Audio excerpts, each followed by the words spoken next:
এবার আমরা উৎপাদনের স্তর সম্পর্কে ধারণা অর্জন করব।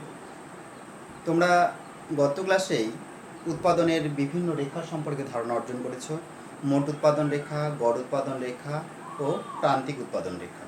উৎপাদনের মোট যে পর্যায় রয়েছে, আমরা যখন উৎপাদন কার্য পরিচালনা করি তখন যতগুলো স্তরের মাধ্যমে আমরা যেতে হয় সেই স্তরগুলো আমরা জানব। অধ্যাপক ক্যাসেলস উৎপাদনের স্তরকে মোট 3টি ভাগে ভাগ করেছেন: প্রথম স্তর, দ্বিতীয় স্তর, তৃতীয় স্তর। এই 3টি স্তর জানার জন্য আমাদের যে বিষয়টা খুব ভালো করে জানতে হবে, মোট উৎপাদন রেখা, গড় উৎপাদন রেখা ও প্রান্তিক উৎপাদন রেখা। এই 3টি রেখার ধারণা আমাদের সঠিকভাবে অর্জন করতে হবে, যেটা আমি তোমাদেরকে গত ক্লাসে বলেছি। আমরা কি জানি, মোট উৎপাদন রেখাটি হচ্ছে এস আকৃতি, প্রথমে উত্তল, এরপরে কি হচ্ছে অবতল। গড় উৎপাদন কি হচ্ছে, প্রথমে ঊর্ধ্বমুখী, এরপরে হচ্ছে নিম্নমুখী। প্রান্তিক উৎপাদনও প্রথমে ঊর্ধ্বমুখী, এরপরে নিম্নমুখী। এবার মজার বিষয় হলো, আমরা এই 3টি রেখাকে একসঙ্গে একটি লেখচিত্রের মাধ্যমে প্রকাশ করব। তাহলে আমরা কি করেছি, এক্স অক্ষে আমরা শ্রমের পরিমাণ প্রকাশ করেছি, বা শ্রম নিয়োগের পরিমাণ অর্থাৎ এল কে প্রকাশ করেছি। ওয়াই অক্ষে প্রকাশ করেছি আমরা টিপি, এপি, এমপি, অর্থাৎ মোট উৎপাদন, গড় উৎপাদন ও প্রান্তিক উৎপাদন কি। এবার একটা বিষয় হচ্ছে, মোট উৎপাদন সম্পর্কে তোমরা জানো, মোট উৎপাদন হচ্ছে প্রথমেই এস আকৃতির, অর্থাৎ প্রথমে মোট উৎপাদন দ্রুত হারে বাড়বে, এরপরে মোট উৎপাদন বৃদ্ধির হার কমবে, এরপরে মোট উৎপাদন কী হবে, কমতে থাকবে। অর্থাৎ মোট উৎপাদন রেখাটি হচ্ছে এস আকৃতি। এবার এই 3টি রেখাকে যখন আমরা একসাথে একটা লেখচিত্রে প্রকাশ করব বা একটা চিত্রের মাধ্যমে প্রকাশ করব, তখন আমাদেরকে যে বিষয়গুলো মাথায় রাখতে হবে সেই বিষয়টা কি, বিষয়টা হচ্ছে প্রান্তিক উৎপাদন রেখাটা যে আমরা যখন অঙ্কন করব, দেখো 3টের মধ্যেই প্রথমেই সর্বোচ্চ হচ্ছে কার মান, প্রান্তিক উৎপাদন মান, অর্থাৎ প্রান্তিক উৎপাদন রেখা প্রথমেই কি হচ্ছে, সর্বোচ্চ হচ্ছে। প্রান্তিক উৎপাদন রেখাটা কোন বিন্দু দিয়ে নেমেছে, প্রান্তিক উৎপাদন রেখাটা নেমেছে যে বিন্দুতে গড় উৎপাদন হচ্ছে সর্বোচ্চ, মানে গড় উৎপাদন যেখানে সর্বোচ্চ সেই বিন্দুতে প্রান্তিক উৎপাদন রেখাটি নেমেছে। নেমে কোন দিক দিয়ে গিয়েছে, যে বিন্দুতে বা যে পরিমাণ শ্রম নিয়োগের স্তরে মোট উৎপাদন সর্বোচ্চ সেই বিন্দু দিয়ে কি হচ্ছে, প্রান্তিক উৎপাদন রেখাটি যাবে। অর্থাৎ মোট উৎপাদন যখন সর্বোচ্চ তখন প্রান্তিক উৎপাদনের মান কি হবে, 0 হবে। এরপরে আরেকটা বিষয় কি, আরেকটা বিষয় হচ্ছে, দেখো আমরা এখানে একটা এ বিন্দু প্রকাশ করেছি, এ বিন্দু হিসাবে আমরা চিহ্নিত করেছি। এ বিন্দু মানে হচ্ছে মোট উৎপাদন প্রথমে এ বিন্দু পর্যন্ত দ্রুত হারে বাড়ছে, এরপরে কি হচ্ছে, মোট উৎপাদন বৃদ্ধির হারটা কমতে থাকছে। তার আমরা এই বিন্দুকে আমরা কি বলছি, বাঁক বদলের বিন্দু। তার কারণ কি, এই বিন্দুতে গিয়ে এই বিন্দু পর্যন্ত মোট উৎপাদন দ্রুত হারে বাড়ছে, এরপরে মোট উৎপাদন বৃদ্ধির হারটা কমছে। এই বাঁক বদলের বিন্দুতে প্রান্তিক উৎপাদন হচ্ছে সর্বোচ্চ, অর্থাৎ প্রান্তিক উৎপাদন 3টে উৎপাদনের মধ্যে প্রথমে সর্বোচ্চ হচ্ছে। এরপর আমরা কি পাচ্ছি, বি বিন্দু। বি বিন্দু হচ্ছে মূল বিন্দু, অর্থাৎ মূল বিন্দু থেকে মোট উৎপাদন রেখার উপর আমরা যদি কোনো স্পর্শক টানি, তাহলে মোট উৎপাদন রেখাকে যে বিন্দুতে স্পর্শ করে সেই বিন্দু থেকে আমরা এক্স অক্ষের উপর যদি কোনো লম্ব টানি, তাহলে এই লম্বটা যেখানে মানে লম্বটা যে শ্রম নিয়োগের পরিমাণের স্তরে থাকবে সেই শ্রম নিয়োগের পরিমাণের স্তরে কি হবে, গড় উৎপাদন সর্বোচ্চ হবে।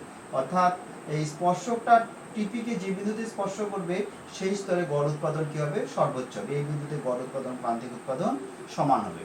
সি বিন্দু হচ্ছে যে বিন্দুতে টিপির মানটা সর্বোচ্চ, টিপির মান যেখানে সর্বোচ্চ সেখানে প্রান্তিক উৎপাদন কি হবে, 0 হবে। এরপর প্রান্তিক উৎপাদনের মান কি হবে, নেগেটিভ হবে। এবার উৎপাদনের স্তর, আমি তোমাদের প্রথমেই বললাম অধ্যাপক কাসেলস উৎপাদনের 3টি স্তর সম্পর্কে ধারণা দিয়েছেন: প্রথম স্তর, দ্বিতীয় স্তর, তৃতীয় স্তর।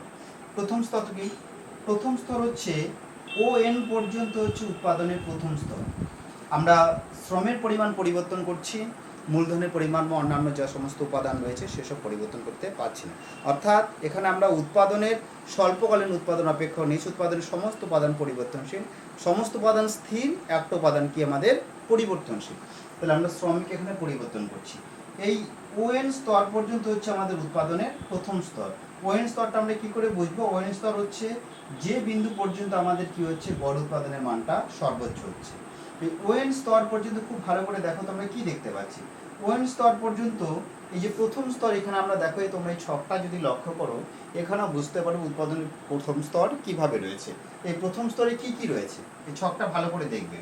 প্রথম স্তরে কি রয়েছে, এমপির মান গ্রেটার দেন 0, অর্থাৎ এমপির মান 0 থেকে বেশি। তাহলে এখানে এমপি রেখাটা কোথায় রয়েছে, এমপির মান 0 থেকে বেশি, দেখো প্রত্যেকটা 0 থেকে বেশি। এপির মান গ্রেটার দেন 0, এপির মানও 0 থেকে বেশি, এপির মানে কি হচ্ছে 0 থেকে বেশি রয়েছে। এমপি গ্রেটার দেন কি হচ্ছে, এপি হচ্ছে, অর্থাৎ এমপির মানটা এপির মানের থেকে কি হচ্ছে, বেশি হচ্ছে। এই দেখো এই স্তর পর্যন্ত এমপি রেখাটা কি রয়েছে, এমপি রেখাটা এপি রেখার উপরে রয়েছে, তার মানে এমপির মানটা কি হবে, এপির মানের চেয়ে বেশি। এই স্তরকে আমরা বলছি ক্রমবর্ধমান প্রতিদানের স্তর। অর্থাৎ উৎপাদনের অন্যান্য উপাদানকে স্থির রেখে একটি উপাদানকে যদি আমরা প্রতিনিয়ত বাড়াতে থাকি, তাহলে মোট উৎপাদন প্রথমে দ্রুত হারে বাড়ে। এই দ্রুত হারে বাড়ে এই ক্রমবর্ধমান প্রতিদানের স্তর হচ্ছে প্রথম স্তর। দ্বিতীয় স্তর কি, দ্বিতীয় স্তর হলো এনএস। এই এনএস উৎপাদনের স্তরটি হচ্ছে দ্বিতীয় স্তর। দ্বিতীয় স্তর কোনটা, এটা। দ্বিতীয় স্তরে আমরা কি দেখতে পাচ্ছি, এমপি গ্রেটার দেন 0। এই স্তর অবধি এমপির মান কি 0 থেকে বেশি, এপির মানও গ্রেটার দেন 0। কিন্তু একটা বিষয় হচ্ছে এখানে এমপি রেখাটা এপি রেখার কোথায় চলে এসছে, নিচে চলে এসছে, তার মানে এখানে কি হবে, এমপি লেস দেন এপি। এখানে একই রকম ভাবে দেখতে পারো যে দ্বিতীয় স্তর, এই যে ছকটা আমরা অঙ্কন করেছি, এই ছকে দ্বিতীয় স্তরটা আমাদের কি হচ্ছে, এমপির মান গ্রেটার দেন 0, এপির মান, এপির প্রত্যেকটা মান, এমপির প্রত্যেকটা মান গ্রেটার দেন 0, কিন্তু এপির মানটা কি হচ্ছে, এপির মানের থেকে কম। এখানে দেখো এমপির মানগুলো এপির মানের থেকে কি হচ্ছে, কম হচ্ছে। এই স্তরকে আমরা কি বলছি, এই উৎপাদনটা এখানে বাড়ছে, মোট উৎপাদন এখানে বাড়ছে, কিন্তু বৃদ্ধির হারটা কি এখানে কম। এই স্তরকে আমরা বলছি ক্রমহ্রাসমান প্রতিদানের স্তর। তাহলে দ্বিতীয় স্তরটা হচ্ছে ক্রমহ্রাসমান প্রতিদানের স্তর। এবার তৃতীয় স্তর, তৃতীয় স্তর কি, তৃতীয় স্তর হচ্ছে এস বিন্দুর ডান দিকে যে স্তর রয়েছে, এস বিন্দুর ডান দিকে যা স্তর রয়েছে সেই স্তরকে আমরা কি বলছি, তৃতীয় স্তর। তৃতীয় স্তরে কি হবে, এমপির মানটা এক্স অক্ষের নিচে চলে গেছে, তার মানে এমপি কি নেগেটিভ, অর্থাৎ এমপি লেস দেন 0। এপির মানটা কি হচ্ছে, 0-এর উপর এপির মান গ্রেটার দেন 0। টিপি কমছে, টিপি হচ্ছে কি হচ্ছে, কমছে, অর্থাৎ টিপির মানটা ক্রমশ কমে যাচ্ছে। এবার এই স্তরকে আমরা কি বলছি, ঋণাত্মক প্রতিদানের স্তর। অর্থাৎ তৃতীয় স্তরে আমাদের কি হচ্ছে, মোট উৎপাদনের মানটা কি হচ্ছে, আমাদের কমে যাচ্ছে। এবার উৎপাদনে আমরা 3টে স্তর পেয়েছি, প্রথম স্তর, দ্বিতীয় স্তর, তৃতীয় স্তর। এবার তোমাদের মনে প্রশ্ন আসতে পারে যে স্যার, একজন উৎপাদক উৎপাদনের 3টে স্তরের মধ্য দিয়ে যাচ্ছে, তিনি কোন স্তরে উৎপাদন করবে? প্রথম স্তরে মোট উৎপাদন খুব দ্রুত হারে বাড়ছে, দ্বিতীয় স্তরে মোট উৎপাদন খুব দ্রুত হারে বাড়ছে না, কিন্তু বাড়ছে, সেই বৃদ্ধির হারটা কি হচ্ছে, কম, ক্রমহ্রাসমান প্রতিদানের স্তর। তৃতীয় স্তরে কি হচ্ছে, মোট উৎপাদন কমছে, এটা কি হচ্ছে, ঋণাত্মক প্রতিদানের স্তর। তাহলে তৃতীয় স্তরে আমাদের উৎপাদন করার প্রশ্নই নেই, তৃতীয় স্তরে আমরা উৎপাদন করবো না, কারণ কি, তৃতীয় স্তরে ঋণাত্মক প্রতিদানের স্তর। গড় উৎপাদন, প্রান্তিক উৎপাদন সব কি হচ্ছে, আমাদের কমে যাচ্ছে, কারণ প্রান্তিক উৎপাদন কি হচ্ছে, নেগেটিভ হয়ে যাচ্ছে। অর্থাৎ আমরা অতিরিক্ত যদি শ্রম নিয়োগ করি, আমরা প্রতিদান যেটা পাচ্ছি সেটা ঋণাত্মক প্রতিদানটা পাচ্ছি। তাহলে কেউ তৃতীয় স্তরে স্বাভাবিকভাবে উৎপাদন করবে না, তাহলে আমরা তৃতীয় স্তরে উৎপাদন করবো না, কারণ তৃতীয় স্তর হচ্ছে ঋণাত্মক প্রতিদানের স্তর। এবার থাকছে আমাদের প্রথম স্তর আর দ্বিতীয় স্তর। প্রথম স্তরটা দেখো, প্রথম স্তরে আমরা এমপির মানটা এপির মানটা দুটোই পজিটিভ, অর্থাৎ প্রথম স্তরে মোট উৎপাদন খুব দ্রুত হারে বাড়ছে।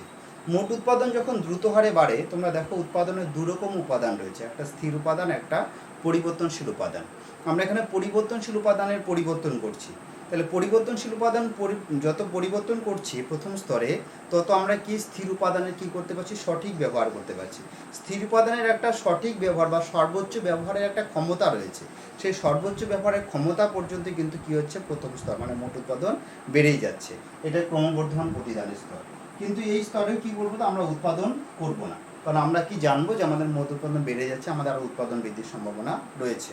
কিন্তু আমরা কি উৎপাদন করবো কোন স্তরে, দ্বিতীয় স্তরে।